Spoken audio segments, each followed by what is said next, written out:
I'm a 38-year-old man. I live, or lived, in a quiet New Jersey suburb where the lawns are always trimmed and the neighbors wave but never really know you. I had what people like to call the American dream, a 4-bedroom colonial with white siding, a 2-car garage, a mortgage we could afford, a 401k I contributed to religiously, and a wife I'd been with since my late 20s. We hosted Thanksgiving every year. We hung stockings on the fireplace at Christmas. We argued about paint colors and which streaming service to cancel. Normal, safe, predictable, perfect. Or so I thought. This is a throwaway because some of the people involved are active on Reddit, and honestly, I don't recognize my own life anymore. Writing this feels like standing in the ruins of a house I built with my bare hands, explaining to strangers how the fire started while the smoke still burns my lungs. The hook, the moment everything cracked, it wasn't catching them in bed. It wasn't lipstick on a collar or a stranger's name moaned in the dark. It was a $347 19-cent charge from a boutique hotel in Boston on a Tuesday in February. I remember because February felt endless that year. Gray slush on the sidewalks, dirty snow piled at the corners of parking lots, the kind of cold that seeps into your bones and makes even your own home feel unwelcoming. I was standing in the kitchen early in the morning, the house still quiet, coffee dripping into the pot. My wife, Claire, was upstairs in the shower. I had my phone in my hand, scrolling through our joint credit card account, something I did maybe once a month, purely out of habit. Boston, on a Tuesday. Claire worked in pharmaceutical marketing. She traveled sometimes, conferences, client meetings, but Boston wasn't on her calendar. I knew because we shared a Google Calendar. We shared everything, or so I thought. At first, I did what everyone does when reality threatens the story you tell yourself. I rationalized. Probably a work thing. Maybe she forgot to tell me. Stop being paranoid. But the charge sat there like a splinter under the skin. Small, painful, impossible to ignore once you knew it was there. I clicked into the transaction history. There were others. Uber rides in unfamiliar neighborhoods, a steakhouse in Manhattan I'd never been to with her, a florist in Cambridge, always small enough to slip under the radar, always just plausible enough. That morning, when she came downstairs, hair still damp, wrapped in her robe, she kissed me on the cheek like she always did. "Morning," she said. Her voice sounded the same, warm, familiar, and suddenly it felt foreign, like listening to a recording of someone you used to know.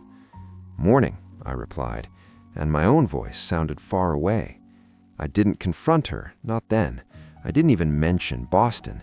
I watched her instead, the way she checked her phone while pretending not to, the way she angled the screen away from me on the couch, the way she'd started taking calls in the garage with the door closed, the cold winter air fogging up the windows. The gut feeling came next, the one everyone talks about but no one wants to admit exists. It wasn't dramatic. It was a slow, sickening weight in my chest, like grief arriving early before you even knew what you were grieving. The red flags multiplied. She started going to the gym at odd hours, buying new underwear, not the practical kind, the kind I hadn't seen her wear in years. She laughed more at her phone than at me.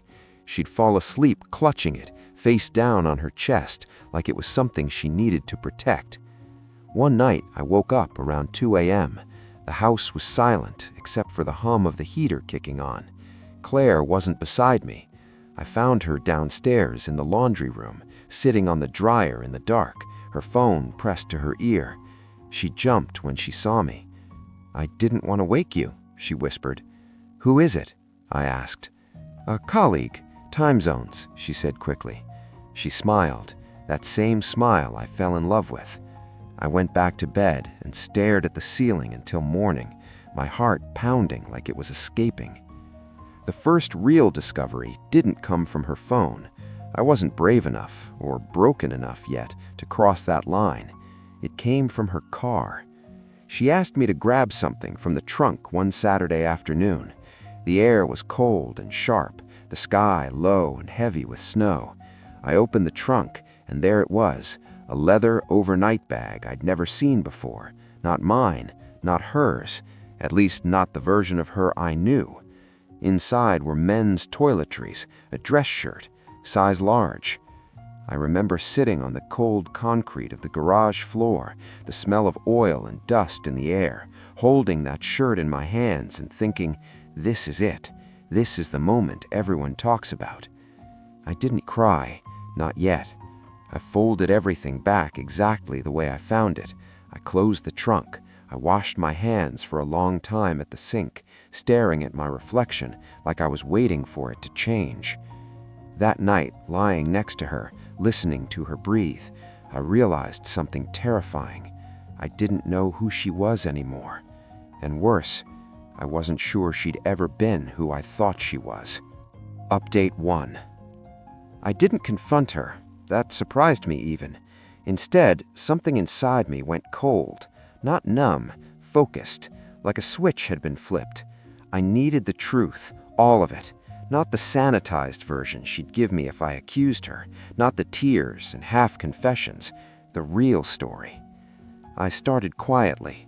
I took screenshots of credit card statements. I synced my iPad to her iCloud while she was at the gym. I checked our phone records.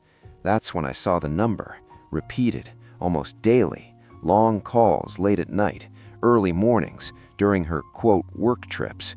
I saved it. Then I did something that felt surreal. I Googled it. It belonged to a man named Evan Brooks, senior director, same company, same division, married. That last part hit me harder than I expected, not because it made it better, but because it made it bigger. This wasn't just an affair. This was two lives colliding, two families quietly being dismantled in parallel. I found his wife's name on Facebook, Rachel Brooks. She looked normal. That was the strangest part. Smiling photos, kids at soccer games, Christmas trees, the same curated happiness we all post, like a shield against reality. I stared at her profile for a long time, my finger hovering over the message button. I didn't sleep that night. The next day, while Claire was at work, I sent Rachel a message, short, careful, respectful. Hi, Rachel. This is going to sound strange, but I believe our spouses may be involved in an inappropriate relationship. I have evidence. I'm not looking to cause pain, just truth. If you're willing to talk, I'd appreciate it. I stared at the screen until my eyes burned. She replied 3 hours later. I've been feeling like I'm going crazy for months. Can we talk? We met in a Starbucks halfway between our houses, neutral ground. Public, safe. I recognized her immediately. She looked tired, not just physically, existentially, the kind of exhaustion that comes from doubting your own reality every day. We sat across from each other, hands wrapped around paper cups we didn't drink from. I thought I was imagining things, she said quietly.